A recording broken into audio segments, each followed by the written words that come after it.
Jim Mayer, who's the CEO of California Forward. Jim?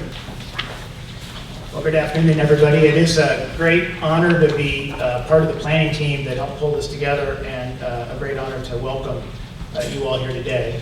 On behalf of both California Forward and the California Economic Summit, which is comprised of a number of regional leaders, many of whom are in the room, literally scores of people that are working in some of those cross-sectoral teams that David talked about. The Economic Summit, in many ways, is both an example and a model of an organization that's trying to work across sectors to drive policy and governance changes that matches a triple bottom line. Lenny kind of walked us through the title for this event, and in addition to it being a mouthful, it took several weeks to negotiate. And I think it took several weeks to negotiate because we were trying to define just the right words that captured our future. And it's hard to look around that corner quite yet.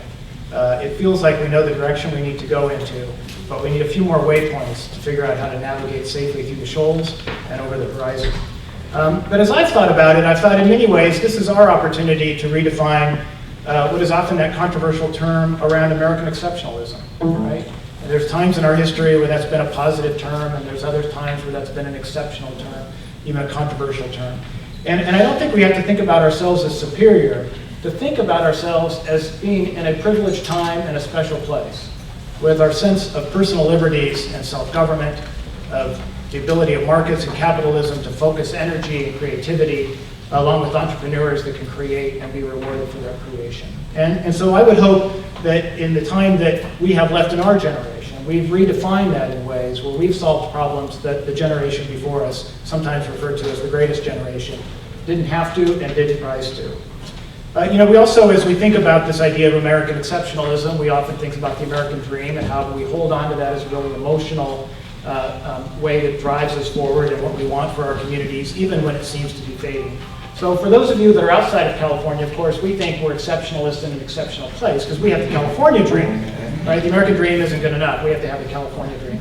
And for those of you who've either been watching from the dugout or watching from the nosebleed seats, the last decade hasn't been too kind to the California dream, right? Over the last decade, there's been times where we've been described as where pundits have been watching us to see if we would be the first failed state.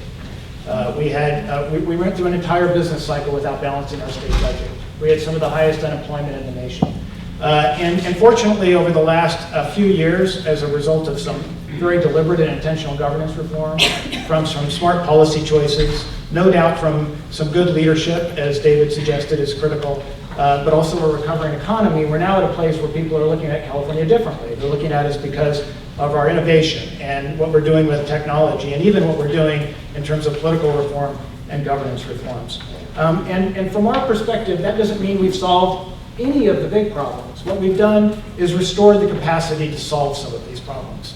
We're in a place now where we can carve out some of these very ambitious new institutional arrangements that bring together the talents, bring together the powers and authority, bring together the culture from the best of both, from the public sector, the social sector, and the private sector to figure out what is the new ways to get even farther and faster than we would.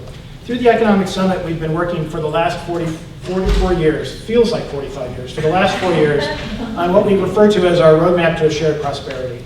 We're looking at all of the components that would help drive the regional economies in California in ways that would not only help us advance forward, but to make sure that we were bringing up those that haven't benefited from the last couple of cycles of the business cycle. Very deliberate triple bottom line.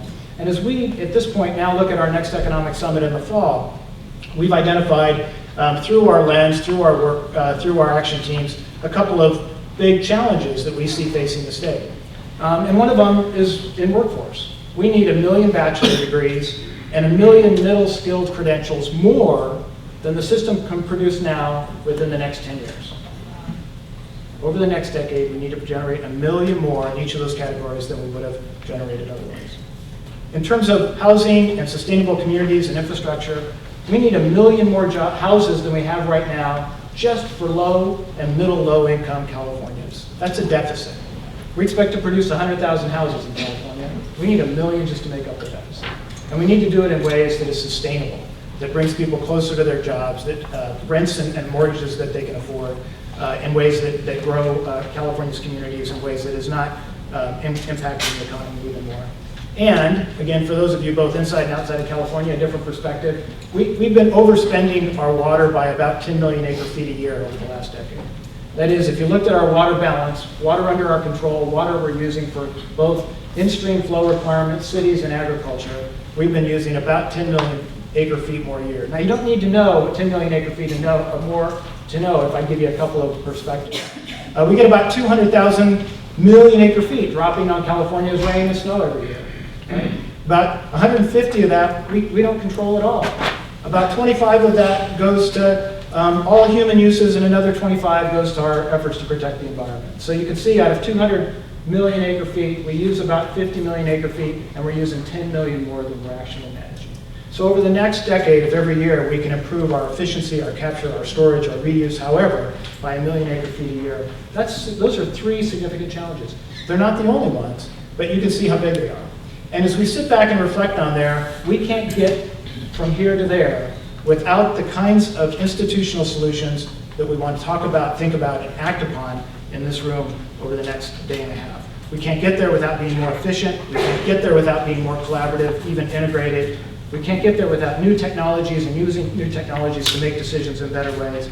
We cannot get there without an entrepreneurial spirit infecting everything we do, particularly those things that have incredibly important public benefits.